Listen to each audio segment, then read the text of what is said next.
Good evening, everybody, and welcome to another edition of 108 Stitches Baseball Talk. My name is Scott Morgan, Roth the Motor City Badmouth, and I have a great foursome here, including myself. I don't know if I want to classify myself as great, but I got three sidekicks anyways. But before I introduce my three sidekicks, okay, we're going to be talking MLB globalization. And one of the guys out there in one of the areas that are considering globalization is L Square, Lou Landers. And, well, Lou at Landers Talks. Hello, Lou. Hey, Scott. Hey, guys. How's everyone doing tonight? Doing well. Doing great. And, of course, Mr. Charlotte Bats himself, Rick Curti, Mr. Opinion. Welcome back. Hey, guys.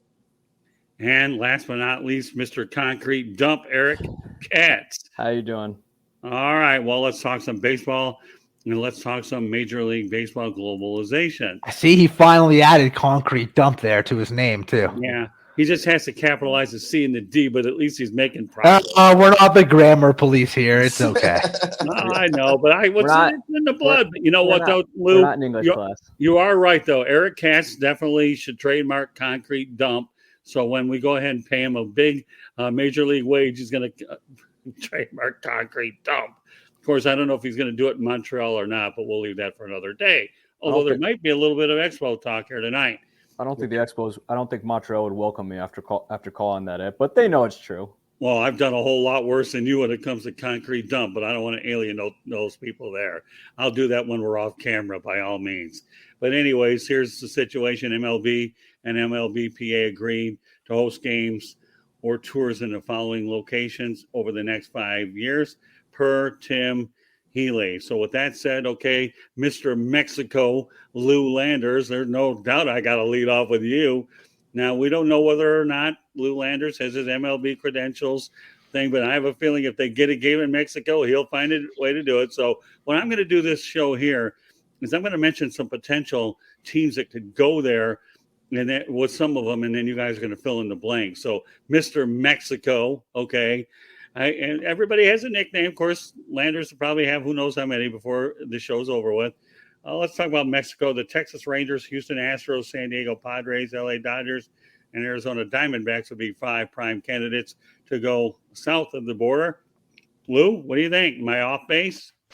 I don't think so at all. I think they probably make the most sense being border type of cities to Mexico. It would probably make a lot of sense. I mean, Mexico is so rich in baseball history, and people don't even realize. I mean, there's a lot of players coming from Mexico, many of which have made the big leagues before, and I think they get really great crowds. Okay, well, Rick, what do you think about Mexico? Do you think that's a pretty good fivesome? Absolutely. I mean, I could totally see Marlins there. I could see Rangers. I could see Astros. Of course, the Yankees were going to be part of it as well. You got to have the Yankees. So, but yeah, I think it's great. I think it's great for Mexico City. They have a rich tradition in professional baseball. A lot of famous Latin American players have played in the major leagues, and of course, who can forget about Fernando Mania? So, I mean, it's a great place they picked. I'm glad they picked it. My dad's from there. I have family in Mexico. So, and it's a rich baseball history. So it's to me, it's a no-brainer. All right, Mr. Concrete Dump, what are your observations about Mexico? I love it. It's, very passionate baseball. They have their own baseball league there that, sometimes some over-the-hill Major League Baseball players will go there and play just to see if they can extend their career for just a little bit longer. I think that it's, they're very passionate baseball fans. A lot of Major League Baseball players have come from Mexico, Ella Fernando Mania. And, yeah, just a great location. I mean, you couldn't go wrong with that one. So, Lou, do they play winter ball in Mexico? That's a great question, Scott. I really only focus on the Dominican winter ball leagues for the most part. I'm sure there's some sort of leagues out here, though. Okay, and since you're in Mexico City, where would they play their games at, Lou? Well, the Mexico City Diablos, I believe, have a pretty nice stadium. I just don't know how much it actually seats, and I would imagine they'd want something that seats north of 50,000. It'd be, a big series. Maybe they convert one of the soccer stadiums, which would seat a lot more. Okay. Just curious since you're in that area. All right, so we'll go from Mexico to Asia. Asia could be what I guess they're probably talking anywhere out there, so I'll just leave it open-ended. I think the LA Angels, the LA Dodgers, Seattle Mariners, New York Yankees would be three possibilities, but you guys are free to elaborate on it. All right, we're going to go to you, Eric Katz. I love Asia. We've seen countless times, Asian ball players coming over, such as, Ichiro going on to fame and fortune there and playing baseball for a while, Hideki Matsui with the Yankees, and numerous other people, including Dice K with the Red Sox. I think Asia's great. We get ball players coming over there. We got another one now with the Chicago Cubs, who I think the Cubs are going to build around him. And I think that it's overall, you can't go wrong with Asia. Just, they like, especially in Japan and things like that. Japan's got a very passionate baseball fan base. Rick? Oh, I loved it. I thought it was a very interesting pick. It's very exotic.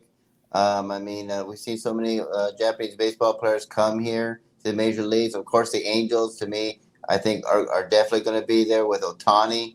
They have rich tradition. We see so many of them coming from Major League Baseball now. It's huge. It's popular. They're passionate. They love it. And to me, that's another no-brainer. So I'm happy that they are going to put Major League Baseball games in Asia. That leaves Lou. For Asia, China, Taiwan, Japan, anywhere. Some of those countries are the best teams at the World Baseball Classic. Am I right? They take baseball very seriously. They really love the game, and why not try to grow the game in those countries? Although those leagues are very popular and there's some terrific players, everyone knows, I think we can all agree, Major League Baseball is the best of the best. It's the cream of the crop. So why not let those baseball fans see the cream of the crop? Well, let's not lose sight of the fact that you have a lot of great Little League baseball out in Asia as well. Let's not kid ourselves. These Asian teams are prominently featured at the Little League World Series. Care where they come from. Those are some good young players that obviously lead as a feeder system to these other leagues as well. So, yeah, I think a lot of times when you talk about Asian baseball, the two guys that come to mind are Shohei Ohtani, Ichiro Suzuki, and the list goes on by all means. So, all right, well, let's go over to Puerto Rico. We all know Roberto Clemente is synonymous with Puerto Rico. But, I want to throw a couple of interesting teams out there. The Miami Marlins, the Tampa Bay Rays, the Atlanta Braves being south. We all know that the Montreal Expos played there before moving to Washington to become the Nationals. So, let's face it, Puerto Rico, I can't tell you how many great players have come out of that area. But, of course, we all know that Roberto Clemente, by all means, to me, is the greatest one ever. So, Lou, take it from there. Scott, my answer is going to be the same for all these places. The idea is growing the game, whether it be London, Asia, Mexico, Puerto Rico, Dominican, you name the country. It's a good opportunity for Major League Baseball. It's a good opportunity for people to grow fans. The best part of the game of baseball, in my opinion, is that anyone can play it. Not at the highest levels. It's very, very difficult. But anyone, they can pick up a rock and a stick and play baseball. It's one of the oldest games, and for a reason. So the fact that they want to grow the game, the fact that they want to go overseas, I think it's a great idea. Should they feature some of the more popular teams earlier on? I think so, because people might not follow Major League Baseball so much, but most people know who the Yankees are, or the Dodgers are, or the Red Sox are, Cubs-Cardinals rivalry, whatever it might be. I think highlighting some of those major series and major rivalries would be a good idea initially, but at some point, I think it would be great to have as many teams as possible. Well, let me ask you this, okay? And I know from a geographic standpoint, yesterday I'm wearing a Miami Marlins hat, by all means. This is a team I cover on a regular basis. But from a geographical standpoint, Lou, the Miami Marlins, to me, would be an easy trip for them, obviously, to go to Puerto Rico. And of course, we know that their Latin and international influence is pretty well marketed throughout Southern Florida. Do you think that they're the type of team that would be going there probably a lot more often? I know you mentioned some other teams as well, but let's not kid yourself. Like for example, the Jacksonville Jaguars go to London a lot, so they become synonymous with London, and yet you bring in other ones. But you see where the comparison is, Lou? I do, and it's interesting to see how they would do that. Would you have the Marlins and the Rays because they're both geographically close because it's Florida? Would you have the Marlins versus one of those bigger market teams to draw the attention, but the Marlins, it's easier? I mean, there's so many ways they can go with it. The only concern I would really have, and I think we've seen it before when they've done the London series, when they've done games in Japan, I think it really does take a toll on the players because of the time change, because it breaks their routine. And I don't know if the players are going to be for it as much. And I think they need to be taken into consideration. Rick, what are your thoughts about Puerto Rico? I think it's great. I think like Mexico, it's rich in tradition. You talked about Roberto Clemente. So, I mean, that'd be great to see like the Pirates there and do like an honor game in tribute of Roberto Clemente. But yeah, you need to have the bigger names out there like the Cubs, the Dodgers, of course the Yankees. The Yankees are always going to be involved. It's rich in tradition. They love their baseball there. We've seen so many great Puerto Rican players play in Major League Baseball. It's just Roberto Clemente. I grew up watching Ruben Sierra. He was one of my favorites growing up. So another, no pun intended, home run for Major League Baseball in this one. So you have to have it in Puerto Rico, especially with the World Baseball Classic as well. Eric? I'd say, Puerto Rico's fantastic. You got a lot of great ball players have come from there. Guys like Javier Baez, you mentioned Roberto Clemente, Orlando Cepeda. It's a great spot. They play winter ball there. I think what baseball is doing is they're going to go to like different areas where the game is happening. But right now, baseball's is right now trying to recapture another generation of fans, something that they haven't had in a while. Not like other sports like football and basketball. All right, we have a little bit of activity in the chat room. Fernando Vargas has some interesting comments. I'll let you guys react to those. First of all, he says, let's go Mets. So it's safe to say we know who he's rooting for. He talks about Japan, Korea, and China. Okay, so obviously that's what we talked about as well. And yes, like you just reiterated, the World Baseball Classic was a great intro into the possible fan experience. And of course, he talks about Boston and both New York teams, large Puerto Rican fan base as well. So that's a lot to bite on, Lou. So let's talk about, if anything else, the large Puerto Rican fan base in both Boston and the New York teams. I mean, I admittedly don't know much about it.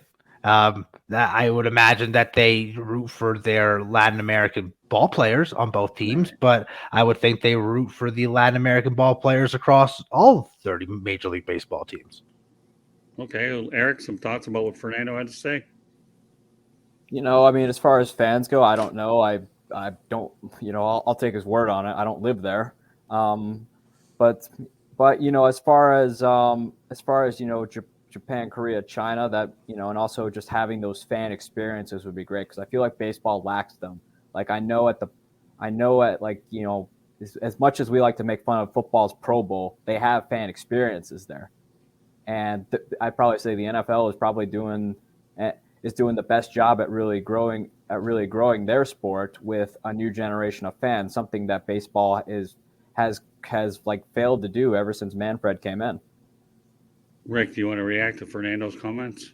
Yeah, I mean, I totally agree with what he says. I'm sure there's passionate fans of Latin American players all over the world and all over the country. So I'm not surprised Boston and New York are two huge markets out there. So, and everything he says, I agree with. All right, now I want to talk about Dominican Republic. I know that they're starting to build academies in the Dominican Republic, and I know a lot of teams are investing there. Not only with the academies, but you have a lot of great players from the Dominican Republic. I believe Sammy Sosa was from there, was he, Lou? He was. Yes. Right, as he well. Was. And I know Albert Pujols. Right, Albert Pujols. So the Dominican Republic is really, really huge. I'm not even going to mention what teams are there because we know, like Lou's alluded to, the MLB is certainly going to try to do everything in their power to put the best possible teams there. But if for no other reason, remember the one thing we can't lose sight of is that there is an international draft of these players too, and obviously they're working on the Scott, I just want to name a few more just phenomenal players from the Dominican Republic: David Ortiz, Vladimir Guerrero, Pedro Martinez, Juan Marichal, Adrian Beltre, Manny Ramirez. Current players: Nelson Cruz, Rafael Devers, Juan Soto, one of the best players in the world right now. Jose Ramirez. The list just goes on and on and on. They have some of the greatest talent around. That's especially offensive talent. That's a heck of a list. Thanks for bringing it in here, Lou. All right. No, I'm glad that you were able to go out there and bring it up. Thank you very much. Okay. So with that said, do you have a Hall of Fame there with all that talent you just talked about, Lou?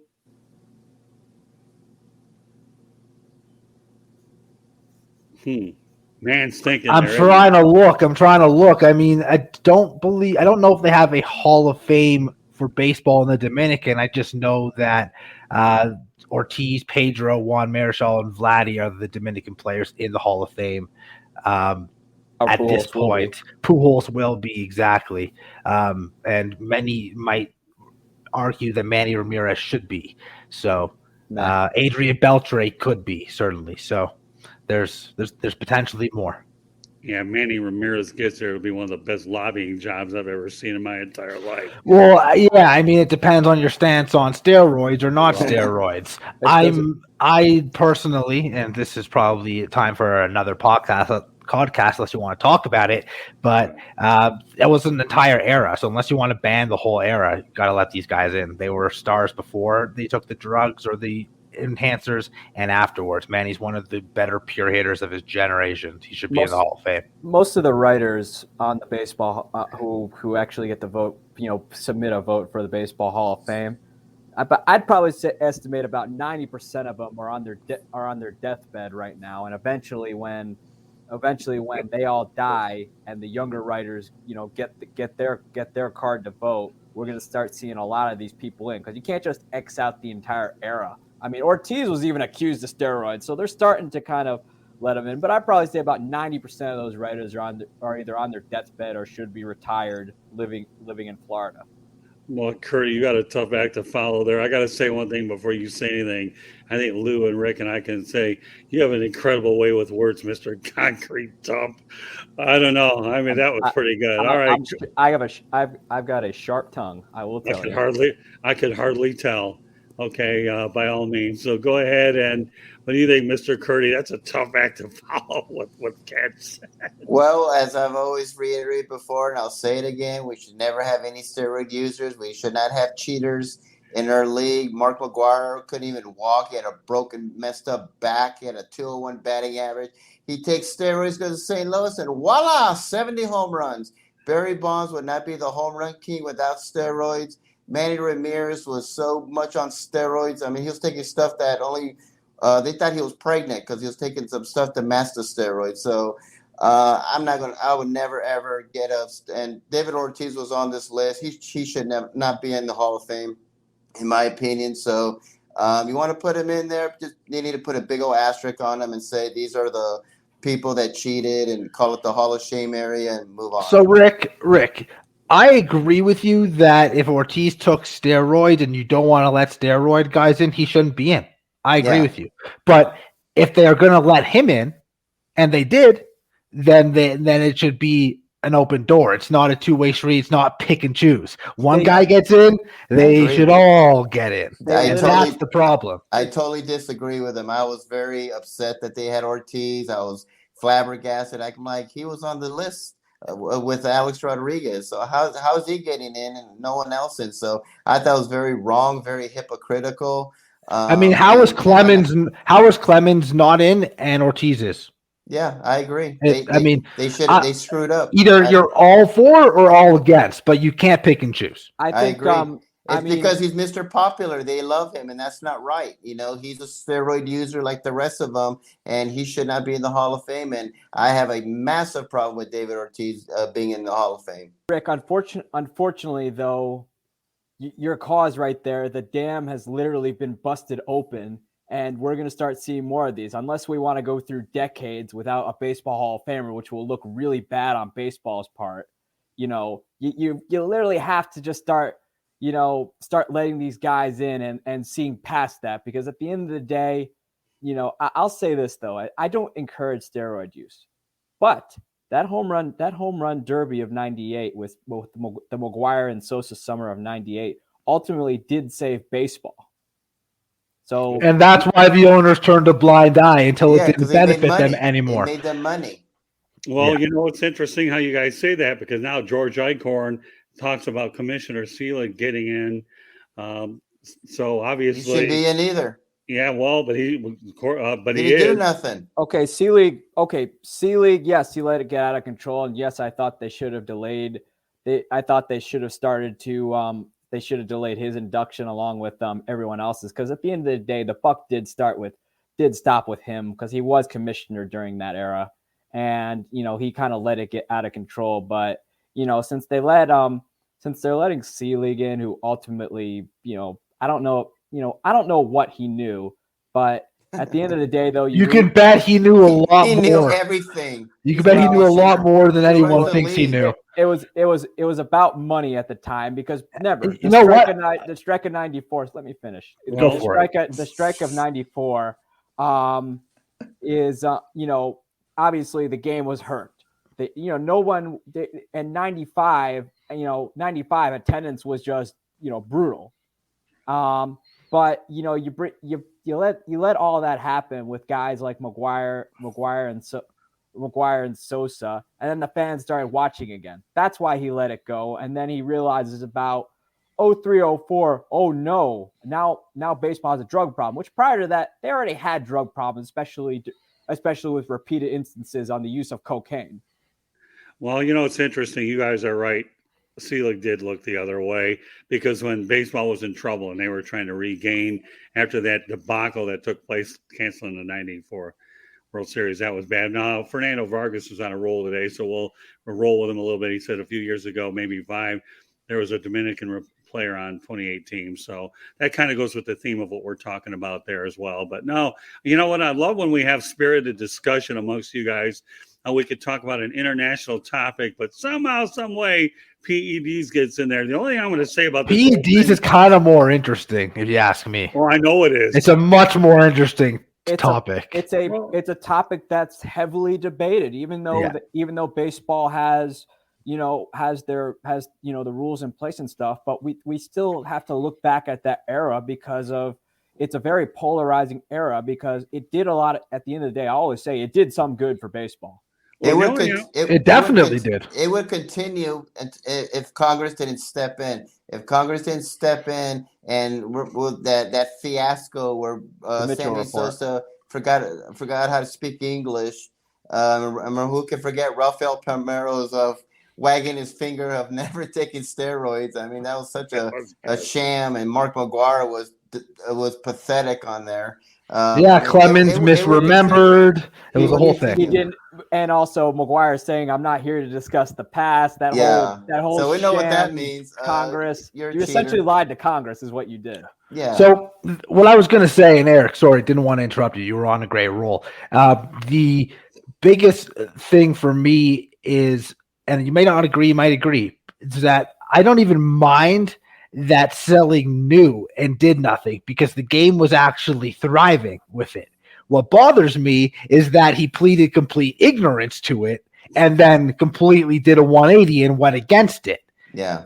Once you let something in and you're behind it and you're with it, you better sure as hell stick with it, because that's when he started to have egg all over his face, when he went back on it. It's one thing to let it happen, and I don't even have the issue with that. It's how he responded once he did the 180 and turned back. It's like saying one thing, and then when it benefits you, being like, "Oh, no, you're right. It's terrible. It's wrong." Get out of here, man. Yeah. My problem. Get the F out of here. My problem was baseball at that point, even with steroids, baseball is moving along quite nicely.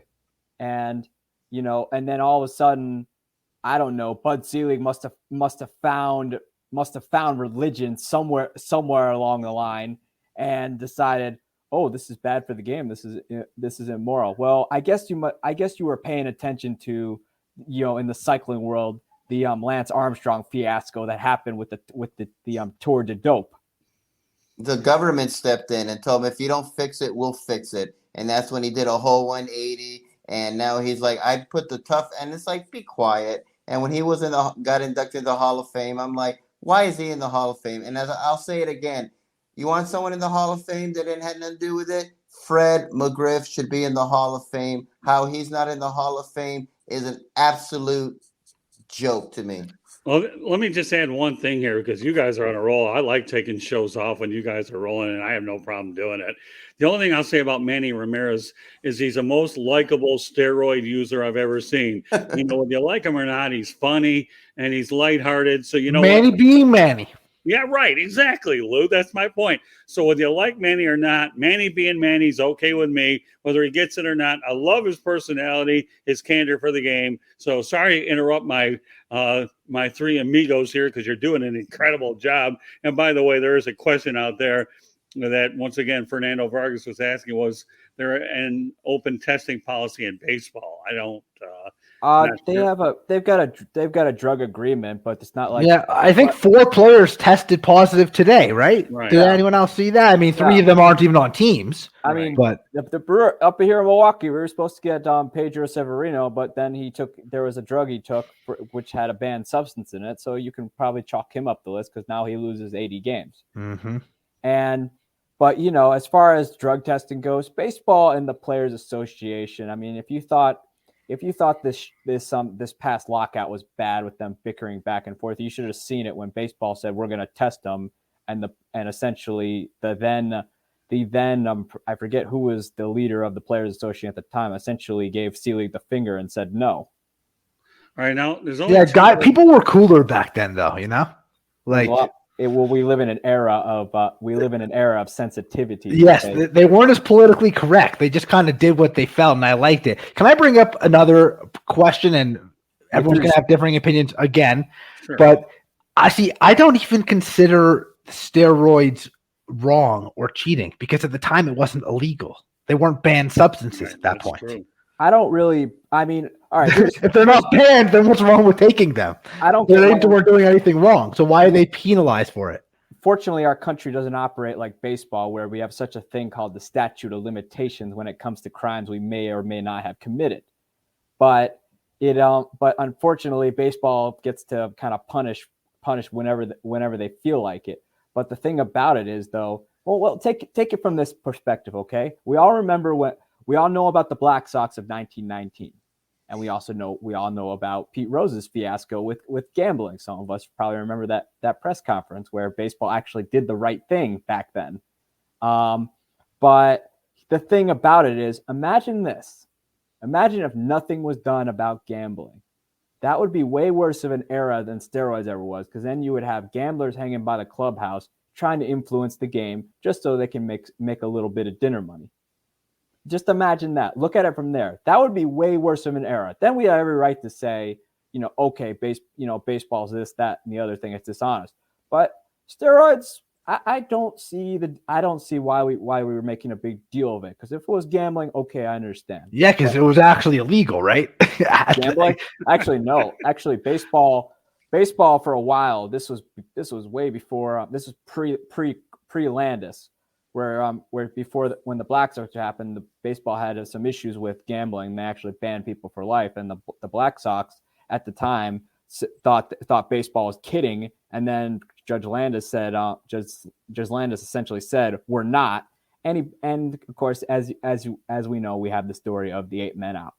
All right, there are a couple of things I want to incorporate, and then what I want to do at the end of the show here is I'm going to let Lou take over for a moment, okay? Okay. But and he'll know what I'm talking about. Great minds think alike, folks. Okay, we know that Fernando Vargas keeps asking that MLB did not have a strong testing policy. Whose fault is that?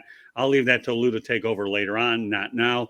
I do want to address two other markets, though, and then Lou, you can go from there, all right? Now, we'll talk about the London series that took place on June 29th and 30th back in 2019, where you had the Red Sox taking on the Yankees. The Bronx Bombers won both games 17-13, 12-8. And the Cardinals and the Cubs were on 2020. They were actually canceled due to COVID-19. That was in June 13th to the 14th at London Stadium. The attendance in both of those games was 59,659. And again, the time of the games were unbelievable too. Game one was 4 hours and 42 seconds, 4 hours and 42 minutes. And the second one was 4:24. The Yankees were the away team. And as I mentioned, London Stadium was known as Olympic Stadium. So with that said, okay, with the Red Sox being the host team, you had the Fenway Sports Group. They were co-owned by the Premier League club, Liverpool Football Club. So when we talk about pace of play, Rob Manfred obviously must have been cringing at those numbers back then. But I will say this about MLB. They did not mind sending, Lou, their best teams overseas, but the NFL is hesitant to do so. So let's talk about the actual London. The NFL did send the Chiefs to Mexico City, if I'm not mistaken. They did. I don't know if I don't think they'd won the Super Bowl yet, though. No, they were very good, but they hadn't won the Super Bowl. They made it to the AFC Championship that year, and that was the highest score that year. That was the last of That was the last of the New England Patriots dynasty, where the Patriots the Chiefs actually blew a lead in that game, and Tom Brady won his last ring with New England. But yeah. Let's talk about the London series for a moment, if you guys don't mind. Absolutely. And that being this, you had high-scoring games, 17-13. Of course, you wouldn't know if that was a football score, and 12-8. Okay, is an interesting game where maybe if you're lucky, you got 4 field goals, and of course, you have a touchdown and a safety. So, with that said, they were long games for sure. So you definitely got your money's worth, Lou. So let's talk about the London series. Do you think London would be a great market, and would you like to see more baseball out there? And what teams would you like to see out there? I think it was successful in the sense that people in London enjoyed it. People wanted to see it. But I'll say what I said earlier about the time change and the breaking of the routine. I don't think it was beneficial to any of those players whatsoever, or their fans for that matter either. I mean, there's a lot of people who had to watch those games at irregular times, if I'm not mistaken, and those are the people that really support those teams. So as much as I understand wanting to promote the sport in another place, maybe do it in spring training, maybe have like an all-star game after the season. But I'm not sure that the regular season game should be counted when you're doing something so different than what everyone else is having to do. I actually think it's kind of unfair to teams and players to have to go. Rick, some thoughts about the London series? Oh, I love it. I watched when the Yankees and Red Sox were playing. They were really into it. They converted that. I think it was like a soccer stadium made into a baseball stadium. They really loved it. You know, how we have the running of the presidents around. They had like the Freddie Mercury running around and an Elton John. So they were really into it. The attendance was great. The enthusiasm was great. I love seeing, and they have huge fans in baseball. People, when we think of London, we think of soccer, which they call football, or cricket. You know, and yeah, those are their main sports. But they do have a professional baseball league there. And they are very, very passionate fans of baseball. So I love it in London. And two, there's no language barrier. We both speak the same language, except they have an accent, and I guess we don't. So, but having it in London to me is great, and hope to see more. And but I do agree with Lou. I think the time difference is going to take a toll, and I can see some players being resistant to it. Yeah, do it when it doesn't matter. Yeah, they could do it in the off season or something. Concrete dump. What are your thoughts about the London? Will the London Bridge keep going when it comes to baseball? I think so. I mean, we saw how much of a success it was. We saw, Manfred has shown time and time again that the fool doesn't care about the fans, and he just wants to make money. And London clearly made money, and it was an offensive slugfest, which a lot of people want these days. And, I'd say it was a great way to kind of bring a fan base that's not as familiar with the game, to help grow it. That's baseball's goal at the end of the day. Am I correct, gentlemen? Yep. And so Absolutely. there, mission accomplished. They should focus more on growing it in the actual country of the United States, though. I mean, yeah. Because that's where they're lacking. People under like 20 years old don't care to watch a baseball game. Yeah. At all. In Like, the inner city, I love I love the idea of promoting the game. And I'm cool with promoting it internationally. But they need to focus on promoting it here first. Well, I think this is Rob Manfred trying to keep up with his buddy Roger Goodell with keeping up with the Joneses. Okay, so who would you guys associate in Major League Baseball as like the LeBron James or the Tom Brady or the Alexander Ovechkin, Sidney Crosby? Yeah, you got a good point because if I think I know where you're going, Lou, that MLB doesn't market its stars like the other sports. Absolutely. Right. If you don't watch baseball, you don't even know who Mike Trout is. Right. No, and you know who LeBron James is. You know who Tom Brady is. Even Aaron Rodgers to take a little bit of a step down because his career is nothing like Brady's. Yeah. Those sports do an excellent job of marketing their stars. Baseball does not. It's Harper and Trout, and they don't do a good job at all. The only thing Juan Soto and Acuna now. Aaron Judge. And Judge gets it a little bit at least because of the market he's in. But if he wasn't in that market, no one would know who Aaron Judge is unless you watch baseball. The only thing I'm going to say about London, okay, and then we'll go to Paris, and then Lou, you're going to take over for the rest of the show until I still don't know what I'm taking over for, but I guess I'll find out. Don't worry, TBD, okay, that's what I'm saying. But the only thing I'll say about the London situation is that's probably why the NFL will not expand into London because of the time change as well, even though it would make sense. Okay, let's talk about Paris. You're going to give me the same answer, Lou, that Paris sounds all well and good, blah, blah, blah. Do they even know what baseball is in France? Right, there you go. Okay, that's good enough, right? Do they? They know croissants. I don't know much about France either. Look, I apologize if this is going to offend anybody, but I'm from Toronto originally. I have a rivalry in hockey with the Montreal Canadiens, and I'm just not into the French-speaking people, so I don't want to have anything else to say on France or anything happening in France. I don't like French sports fans because they like the Montreal Canadiens and they hate the Maple Leafs. I'll leave it at that. Oh, look at this guy now. Ooh, a rivalry already. I love it. Yeah, all right, Rick. Since you wanted to talk about international, we'll let you go ahead and talk about Paris. And then Lou and I are going to tie steroids to international baseball, and that's where he's going to take over. But go ahead. I want to get your opinion on Paris. Well, this was the most interesting name on the list. I thought of other countries, and I never thought of France. But hey, you got the Eiffel Tower in the back. I'm sure there's a professional baseball league there. Somewhere in France, and I'm sure they have passionate fans in France as well. So I thought it was a very interesting choice, but it would be a great setting. It's a beautiful country. You got a great backdrop.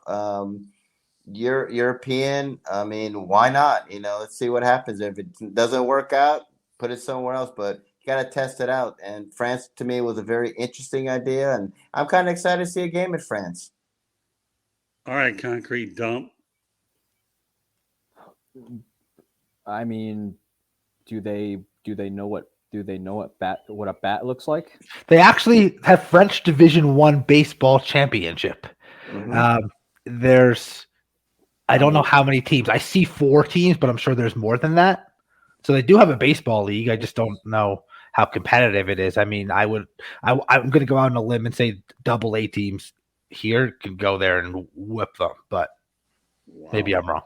I mean, I'm kind of in. We'll see how it goes. We'll see how it goes, but I'm not going to count on it, especially when it comes to the French. They're not there when you need them. Well, all right. Let me put a bow on this one here, and then I know where I'm going to go with Lou. Okay. First of all, Mexico's a natural. Asia's a natural. Puerto Rico is proven. We all know about the Dominican Republic.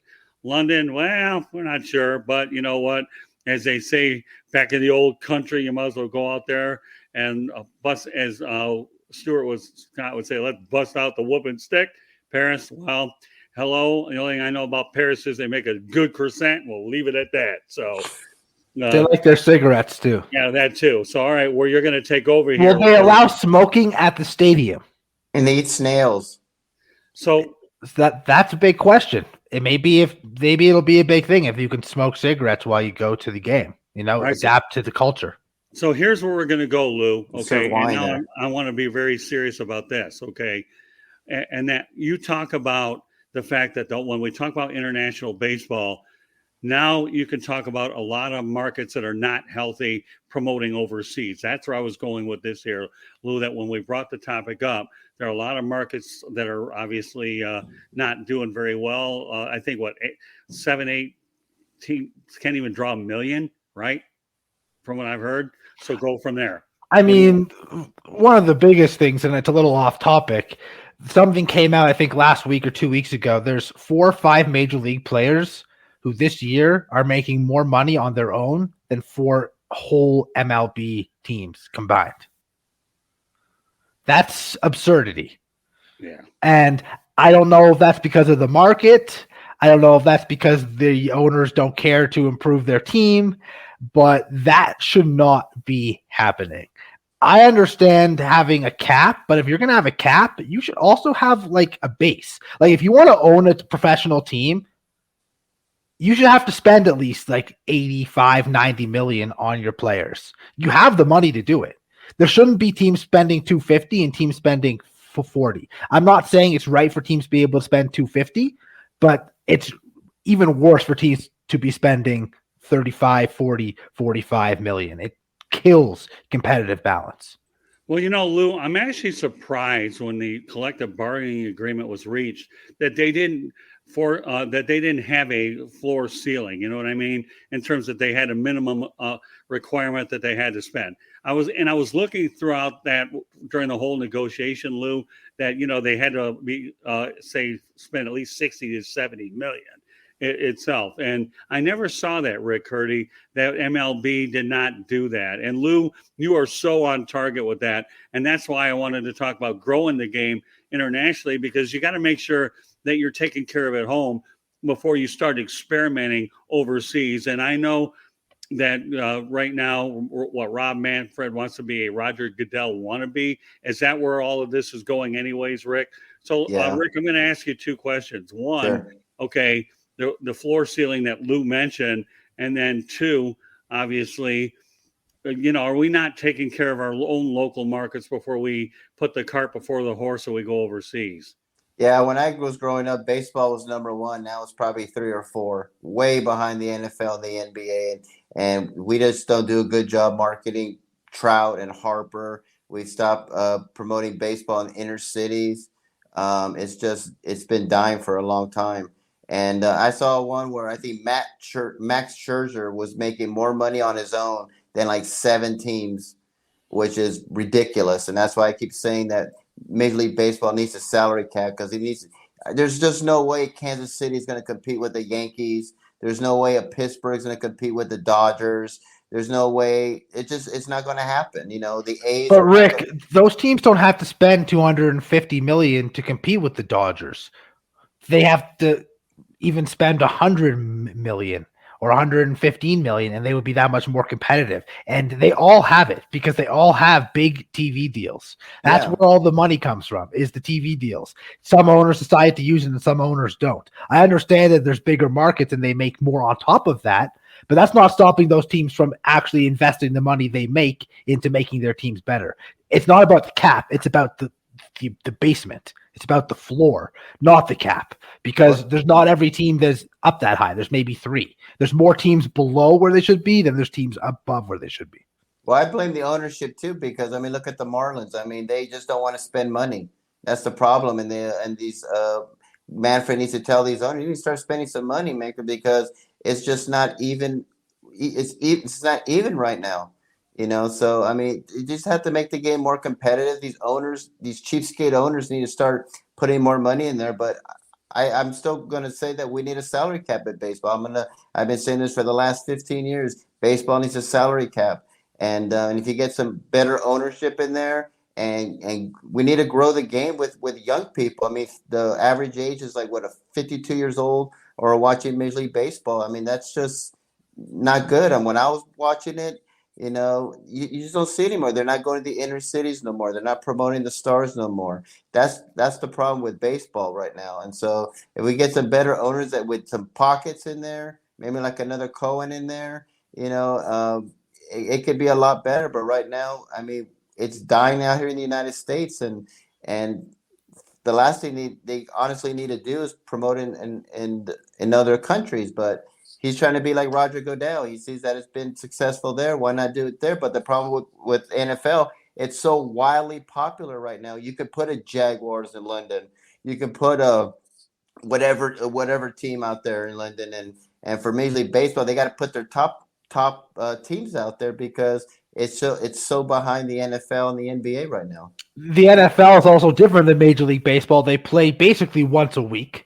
So they have a whole week there. Yeah. And then they typically, I think there was something weird where the Dolphins didn't have a bye most recently, this year. But more times than not, you got to buy afterwards. So you have a full week, you come back, then you have a full week, and then a week before you play. So you basically have 2 weeks off. It's not the same thing as like the whole jet lag situation. It doesn't affect the players the same way either. It's just like Manfred needs to realize like you can't compare the two sports, one going and successful, one going and it's not as successful because the two sports are played differently. Baseball is an everyday game. The NFL, you can end up playing one game in 17 or 20 days, depending on your schedule. It's a huge difference. We have another comment in the chat room coming from Cam Giagrande. He says Tampa does okay, but there should be a salary floor. So I think that's what a lot of us have really talked about, that there should be a salary floor. Want to give a props to my boy Cam. Yeah. Cam, a great writer at drroto.com, works on the baseball staff there with me. So shout out to you, Cam. Thanks for joining us, Cam. All right, Eric Katz, I know you've been quietly listening to all of us talk about it. We got another 5 minutes left to go in the broadcast. So, all right, Eric, go ahead. I think that, at the end of the day, though, I mean, regarding a cap, everybody's been saying that since the 70s when free agency came about, when George Steinbrenner went out and signed Reggie Jackson for a record amount of money back then.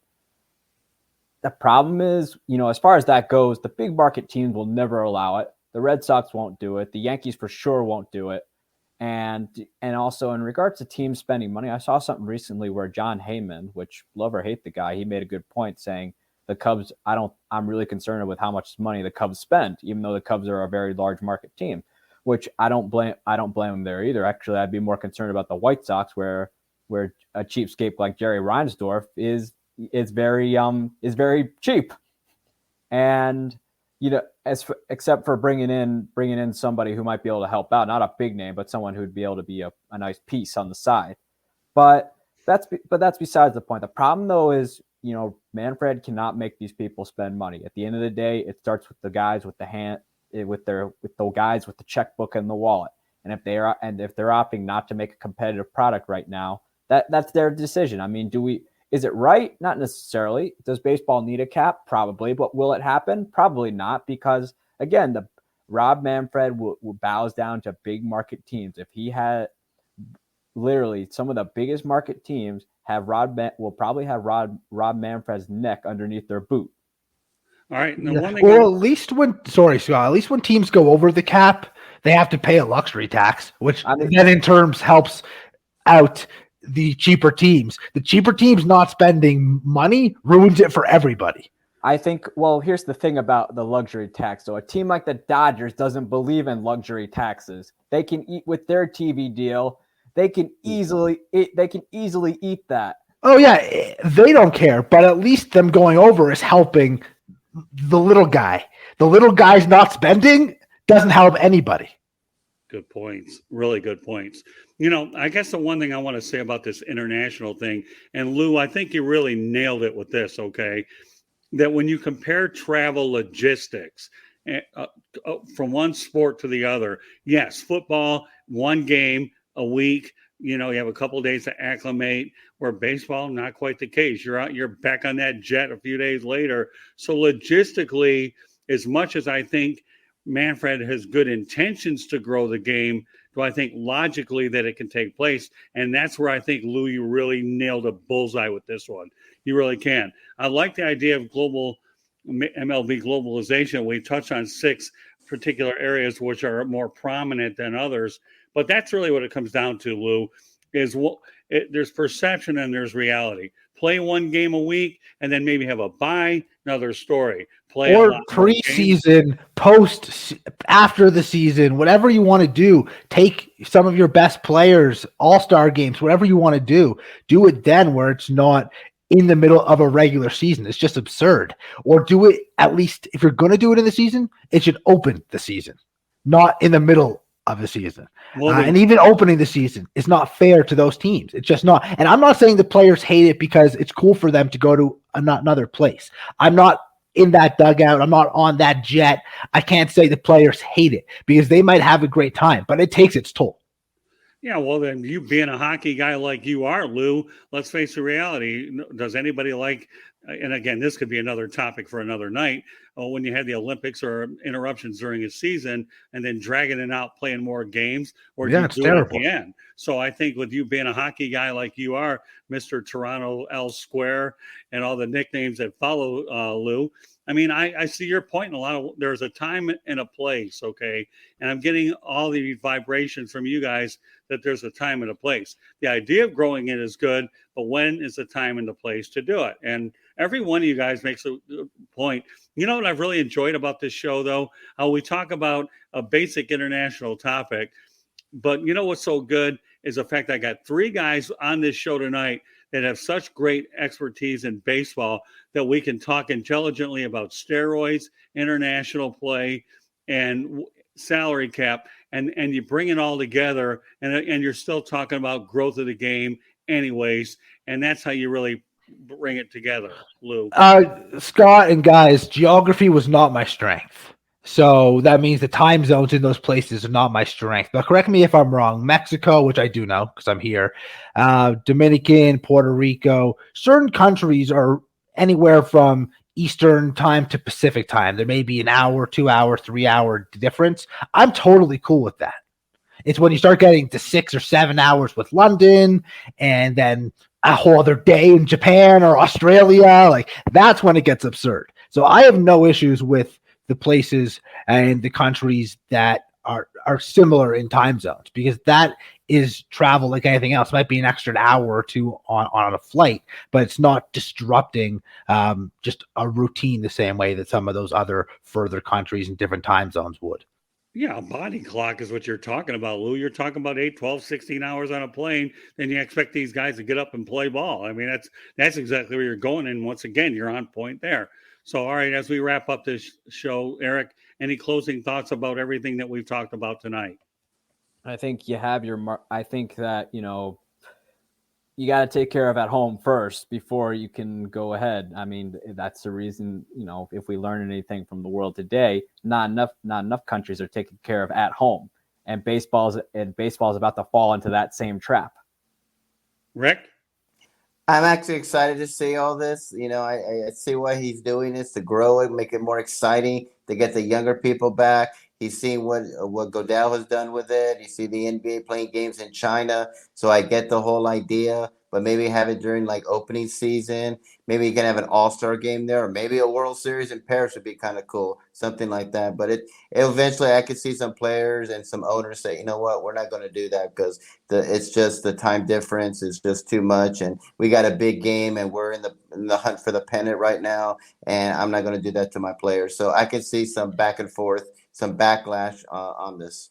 Well, think about how cool it would be to have like a second all-star vote almost. You have an all-star vote for the all-star game mid-season in the U.S., and you can have a second all-star game vote. It doesn't even depend on leagues. It could just be top players at positions, and these guys can go play a best-of-5 series somewhere. So you get a bunch of games, not just – you might get 5, you might only get 3, you might get 4, but some of the best players in the world. Forget about teams. Promote the best players. You get them out there and do it that way. All right, so Lou, some final thoughts about MLB globalization. I think I just gave them to you. All right, reiterate. Well, just promote the best players, not teams. Go to the right markets. Not every market is the right market just because you make some money. It's sure about money. That's what MLB is looking for, but that doesn't help the fans. And I think the biggest thing to take away from this is everyone wants growth of the game, but we'll go back to what we've all kind of agreed on here. It starts at home, and that's what needs to be worked on the most. And you know what? That's the answer. Once again, I was looking at it because a lot of people like to reiterate on things, and I think you did an outstanding job there. The only thing I'll say about the subject is, like you guys say, ML, take care of things at home. There's a time and a place and a way to do it.